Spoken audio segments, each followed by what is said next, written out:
Hello, welcome to SCI TV. I'm Joshua Gordon of the Sports Conflict Institute. Today I am joined by Stephanie Thorburn. Stephanie, welcome. Thank you. Thank you so much for having me today. This is your first time on our show, so I'm hoping we could start with you introducing a little bit about your background. You've got a really nice, interesting background in sports, and I think that'll help set the tone for what we're about to talk about. Sounds great. I have always had a passion for sports and a passion for helping people.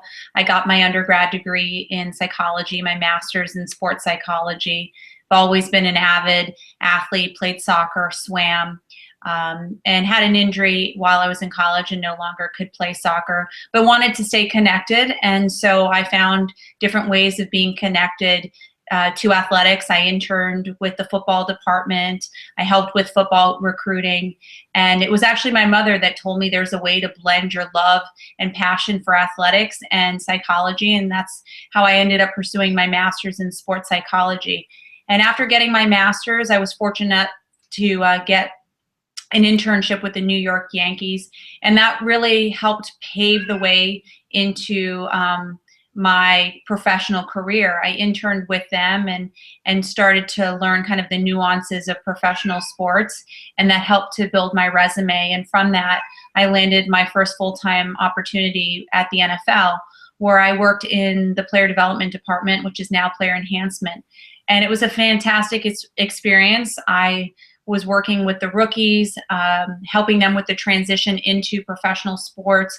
I worked with professional athletes that had not received their degrees but wanted to go back to school and get their degrees while they were still playing football. And then I transitioned over to the NBA, and I had another wonderful experience there. I worked a lot with the player development directors at each team, helping provide them with the tools and resources to ensure that they were providing the proper tools for the NBA players so they would be successful both on and off the court.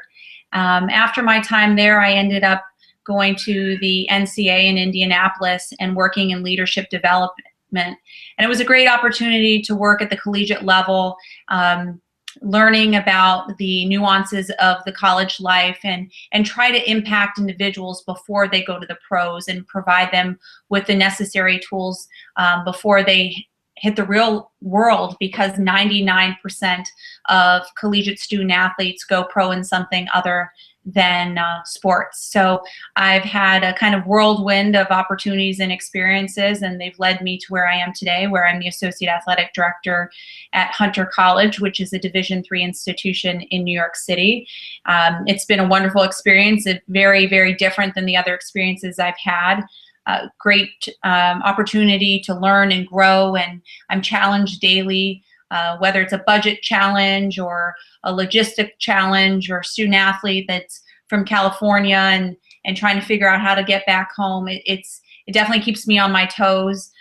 Wonderful individuals that I work with each and every day that makes me enjoy my job. The student athletes are really, really great, but again, it poses a lot of challenges being at a Division III institution in the heart of New York City.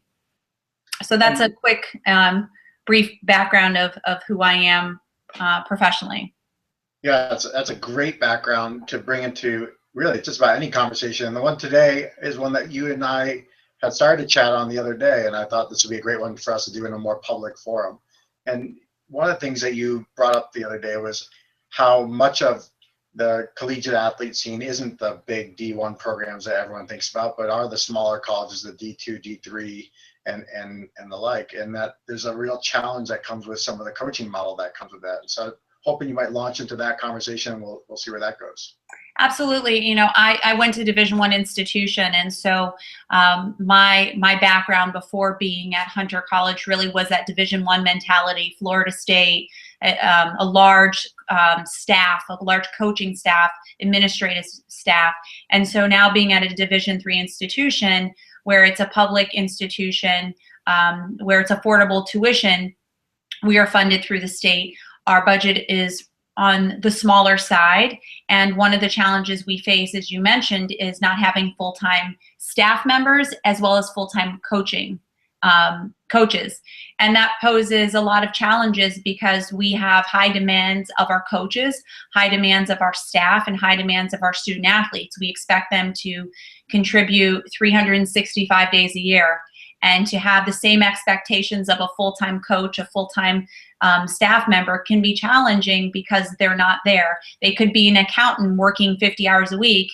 They're running from their full-time job and then they're coaching.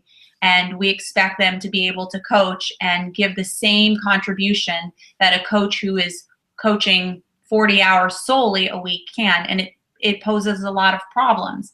And just to kind of provide some insight, what we deal with on a daily basis, we have 18 teams at Hunter, and we have the fall, the winter, and the spring season. Individuals who work in all fields. We have accountants, we have individuals that worked in the sanitation field, we have individuals that are pro in their sport, for example, the sport of tennis, individuals that are going to grad school, actually quite a few people in the finance field. So you have these people that are working, making a career, but they're so passionate about their sport. So in between their full-time career, they're trying to be a coach. And the way we believe in the Division III philosophy, it's really about the totality of the experience. So they're not just a coach with the X's and O's. It's about being an advisor, being a mentor, being a friend, being a leader, coaching them the X's and O's. So that doesn't just take place between those 2 hours of practice, that truly takes place 365 days a year. And one of the main challenges that we face as administrators is the response time, having the coaches respond to us in a timely manner because they're pulled in a million directions with their other job. Now, my assumption is, just to reinforce, this is not unique to Hunter College. This is something that's probably more the norm than the exception. Would you agree? I would definitely agree. As I went from being at the NCAA to now being on campus and have met people throughout the campuses throughout the country, it is quite the norm. Full-time coaches, I don't want to say is the anomaly, but part-time coaches tend to be the norm, that people have multiple jobs. They're so passionate about the sport, or they want to break into the industry, that for them, it's worth working part-time as a coach because they want to one day be a full-time coach. So it's quite common, and I can talk to my colleagues within the conference or within other Division III schools, and we talk, how are you handling this? What are some of the best practices? How do you overcome this? Because you want to empower the coaches that they're doing a great job, yet there are challenges that you're facing because they're not physically there. And for the student athletes, when they want to talk to their coach, the coach isn't there. The coach is at their office, at their other job. And so obviously they're wearing multiple hats just by having another job, but my understanding listening to you is that even the coach within the role of coach is wearing many, many hats. Can you maybe break down some of those different levels of responsibility, whether they're fundraising, compliance, any of these parts that someone is having to multitask for the role of coach anyways? Absolutely. We try to do a very thorough job of educating the coaches at Hunter of what their roles and responsibilities will be. So they are the coach, they're responsible for the X's and O's, but they are the mentor. They are the advisor. We don't expect them to be the experts in mental health, but they are, if they tend to see things that seem, one of their student athletes seems a little withdrawn, to be aware of those signs, and then we have the resources available to take them to those resources. They need to check in with the student athletes. Are you going to class? How are classes going? Again, they don't need to be the experts where they have to be the tutors, but they need to check in and have that dialogue and then direct them to the tutors. With regards to compliance, they are responsible for knowing the rules of compliance. I am actually, one of my main responsibilities is compliance. So they have to ensure that the individuals are following the rules and regulations. They don't have to be the expert, but they have to know the rules and regulations. And if something doesn't seem right, or they're not sure about something, they have to bring it forward. So they are responsible for, they're traveling with the team and the itineraries and the logistics. And it's almost like a business. It truly is. They are the CEO of their business, and there's different entities that they have oversight. And though they might not be the expert in every specific area, there are resources in place to assist with that. if So that makes how sense. does a part-time coach keep up with all those many responsibilities? Because that sounds like more than even a full-time job, and yet, like you said, their attention is divided between what they're probably doing to pay some of their bills and where their passion is. It's very, very difficult, and we try to have systems in place so they know where to go, so they're not burdened. They're doing this because they love it, and they realize, again, they're not the academic advisor. We have someone in place, but they're having the conversations and the dialogue on a regular basis that they're able to direct individuals in the right direction. It's difficult. It's a lot of work. It takes a special individual, someone that's doing it because they love it, not because of the money, because it is not a high-paying job. It's a part-time job. And the reason these other individuals work is because this is part-time. They're working elsewhere to pay the bills, things like that. They're doing this because they love it. So it's a balancing act. Some individuals are very successful, some aren't. And administratively, they are lacking, and we try to educate them. Myself and the director of athletics have oversight of the teams, and we meet with them monthly for an hour, but we try to communicate with them daily, weekly, to check in with them to say, how are you doing? What can we do to assist? And that hopefully is assisting with the process, but it's not perfect, and we constantly face challenges. So when prospective student athletes are going through the recruiting process, and this is not meant to target your institution, but institutions in general, how transparent is it to them, do you think, that what they're walking into is a part-time coach whose attention is pulled in a lot of different directions? Very transparent. We try to educate them that what the coach is doing, but also share with them, though the coach isn't there full-time, I'm there full-time. The academic person is there full-time. The AD is there full-time. The trainer is there full-time. And the Division III philosophy really is that holistic approach. So we're all there to support. We don't want people to isolate themselves and to be in silos. So we believe that we're a family, so to speak. So we're all assisting in the progression and the growth of that individual. And I think you need to be transparent. It's very interesting as I'm listening to you. One of the things that we all wrestle with in this industry is this idea of the isolated athlete. Mm-hmm. And especially in some of the D1 programs that have the resources. That, one could argue that there's some positives in this really challenging situation, that the student athletes are trying to navigate a more realistic situation where you are going to be under-resourced at times, and you're going to have to take on leadership responsibilities that you might not otherwise take on, and reach out to your peers. Is that been some of your impressions of what's going on? Absolutely. I would say that working in this setting, working in this institution has actually provided growth for me, because I've been in a situation where I'm wearing multiple hats and having to do different things. I had an intern working with me today, and he said, you just did 4 things, separate things at one time. And you learn to multitask, and not where you're, I know multitasking isn't always the best thing, but you have to wear multiple hats. And this opportunity has provided the exposure to compliance, the exposure for team oversight, the exposure to one-on-one conversations with student athletes. And often in the larger institutions, you have one person doing X, one person doing Y, one person doing Z. But because we only have a limited staff, there's a lot of crossover, which brings forth the opportunity for exposure and cross-pollination, which can be a great thing. So there is the downside of not having the coaches there, but it also can foster positive relationships amongst the staff and the teams. So there is a give and take that it can be frustrating. The coach isn't there, you can't have the dialogue, you can't get the information, but the students see that the staff is there to support. It's not just one person in a silo. So when you think about it from the student athlete perspective, now you've obviously worked in the leagues, and you worked with predominantly before here student athletes that came from large D1 programs. Absolutely. So they had that other experience where everything they dealt with was specialized. They were probably in a more isolated environment and had resources a lot more readily available.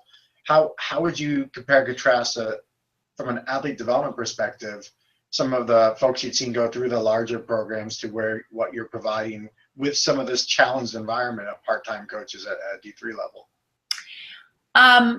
I would say at our institution, we try to make the dollar stretch. We try to provide the best experience possible. I can't speak for all Division III institutions. I would say that being at a Division I institution, there are a lot of benefits if you take advantage of them. Being at a Division I institution myself, there were a lot of opportunities that were afforded to me that I took advantage of.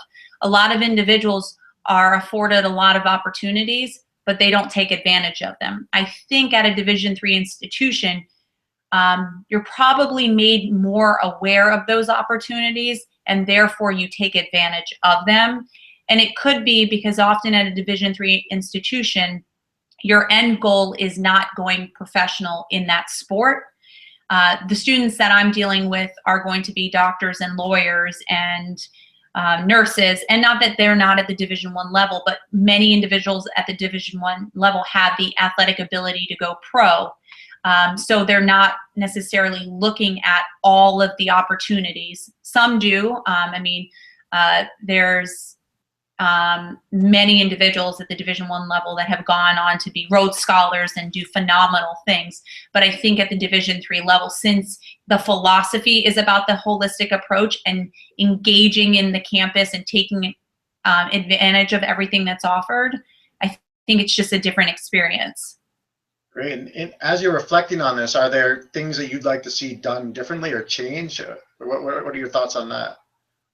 I think it would be great where there's funding available at the Division I, and I know some institutions do this, but to really stress the importance of that life after sport, whether it's professional sport. And it's one of the reasons that I wanted to work at the NCAA. My thought was, let me get them before they leave college, before they go to the sport, to pro sports.